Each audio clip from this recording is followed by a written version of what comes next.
नमः संस्कृताय। मैं कौशलेंद्र प्रसाद विश्वकर्मा केपी बाल गंगा क्लासेस से आज की ऑनलाइन क्लास में आपका स्वागत करता हूं।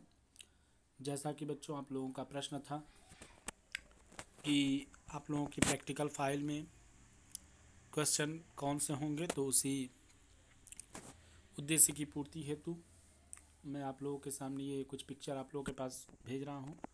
आप लोग उसे ध्यान से देखिए। तो प्रथम मासिक परीक्षा के अंतर्गत हम लोग जो प्रोजेक्ट वर्क लिखेंगे उसमें पहला क्वेश्चन होगा, वाचन को परिभाषित करते हुए वाचन के भेदों पर प्रकाश डालिए। वाचन को परिभाषित करते हुए वहाँ पे वाचक लिख गया है तो वाचक को हटा दीजिएगा, वाचन कर दीजिएगा, अशुद्ध लिख गया है वहाँ पे। वाचन को परिभाषित करते हुए वाचन के भेदों पर प्रकाश डालिए। ये प्रथम मासिक परीक्षा के अंतर्गत आपका पहला क्वेश्चन होगा। प्रथम मासिक परीक्षा के अंतर्गत आपके प्रोजेक्ट फाइल में दूसरा क्वेश्चन होगा कि भाषण किसे कहते हैं। भाषण देते समय ध्यान देने योग्य बातों का उल्लेख कीजिए। क्वेश्चन नंबर तीसरा होगा आपके लिए, संस्कृत के निम्न संख्यावाचक शब्दों को संस्कृत में लिखिए। एक बात का विशेष ध्यान देंगे कि यह कक्षा 9 का प्रोजेक्ट फाइल का क्वेश्चन है। कक्षा 9 के बच्चों के लिए है, ठीक है। कक्षा 10 वाले से नहीं समझेंगे। कक्षा 9 के बच्चों की मैं बात कर रहा हूँ, कक्षा 9 के बच्चों के लिए है, ठीक है। तो कक्षा 9 के अंतर्गत क्वेश्चन नंबर तीसरा है कि संस्कृत के निम्न संख्यावाचक शब्दों को संस्कृत में लिखना है। ये संख्याएं हैं 19, 49, 89 और 99। इन चारों ही संख्याओं को आपको संस्कृत में लिखना है, ठीक है। इसी क्रम में आगे बढ़ते हुए क्वेश्चन नंबर 4 पे जाते हैं। जल अथवा पवन शब्द के 3 पर्यायवाची शब्द आपको लिखने हैं संस्कृत में। या तो जल का लिख लीजिए या तो पवन का। इसी तरह क्वेश्चन नंबर 5 आता है, निम्नलिखित शब्दों के द्वारा निर्मित वाक्य में प्रयोग कीजिए। इन शब्दों को लेकर आपको वाक्य में प्रयोग करना है। इन शब्दों को वाक्य में प्रयोग करना है। पहला शब्द है अधुना, दूसरा शब्द है कीर्तिनाम। पहला शब्द है अधुना और दूसरा है कीर्तिनाम। तो कुल मिला के प्रथम मासिक परीक्षा के अंतर्गत आपके लिए 5 क्वेश्चन हैं, जिसमें सभी क्वेश्चन के 2-2 अंक हैं। तो 2 गुणे 2 गुणे 2 गुणे 2 गुणे यानी कि 5, तो 5 दूनी 10 नंबर का। अब आइए द्वितीय मासिक परीक्षा के अंतर्गत प्रोजेक्ट फाइल में क्या लिखना है उनके प्रश्नों की चर्चा कर लेते हैं। इसमें कुल हमने 10 प्रश्न आप लोगों के लिए दिए हैं। सभी प्रश्नों के लिए 1 नंबर निर्धारित है, ठीक है। तो इसका पहला प्रश्न है, अट प्रत्याहार के अंतर्गत ट लिखा हुआ है, थोड़ा लिखने में असुविधा हुई होगी, इस वजह से ऐसे लिख गया है अट प्रत्याहार, ठीक है। उसको क्या बना लेंगे, अ और ट।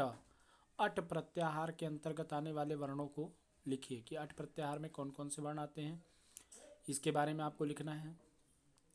क्वेश्चन नंबर दूसरा है, निम्नलिखित वर्णों के उच्चारण स्थान बताना है आपको। ज, ब, य, ल और श, इन 5 वर्णों के उच्चारण स्थान आपको बताने हैं।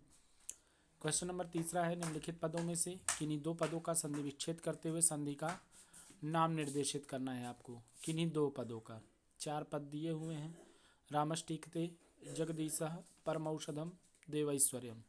तो इसमें से जो 2 पद का संधि विच्छेद आपको आता हो, उन 2 पदों का संधि विच्छेद करते हुए संधि का नाम भी लिख दीजिएगा।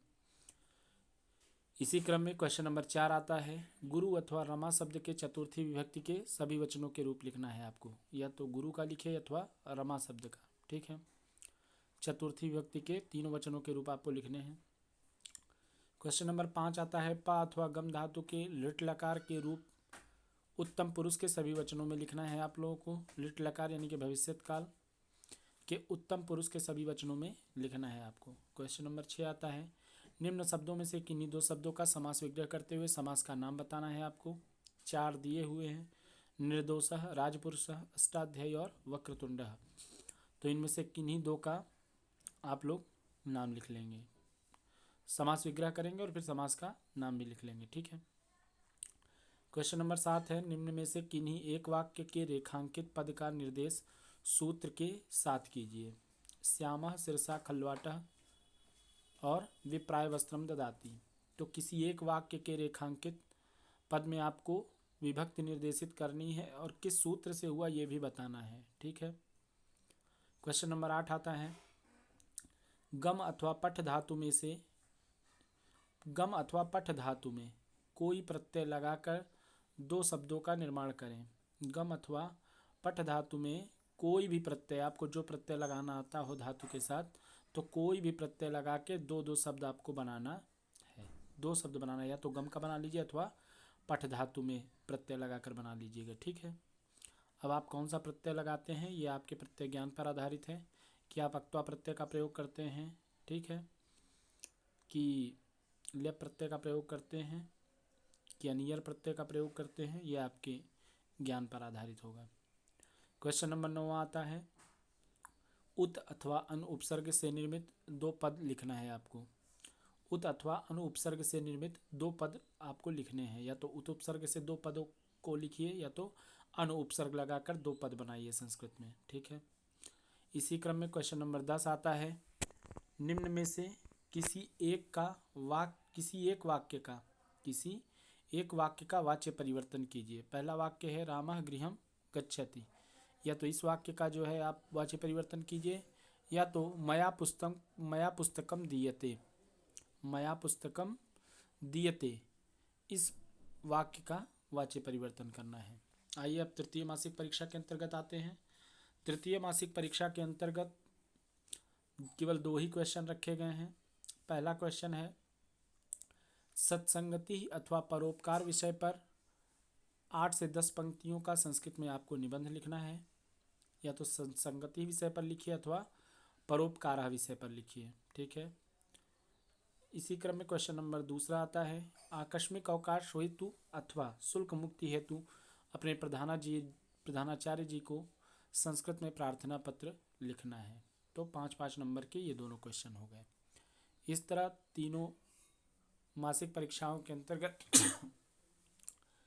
हमने जो है आप लोगों को पेपर दे दिया है। अब आप लोग इन्हीं पर आधारित अपने प्रोजेक्ट वर्क को तैयार कीजिए। आशा करता हूँ कि हमारे द्वारा बताई गई बातें आपको अच्छे समझ में आई होंगी। यदि चैनल अच्छा लगा हो तो चैनल को लाइक एवं सब्सक्राइब अवश्य करें। इसी के साथ शुभम संस्कृतम।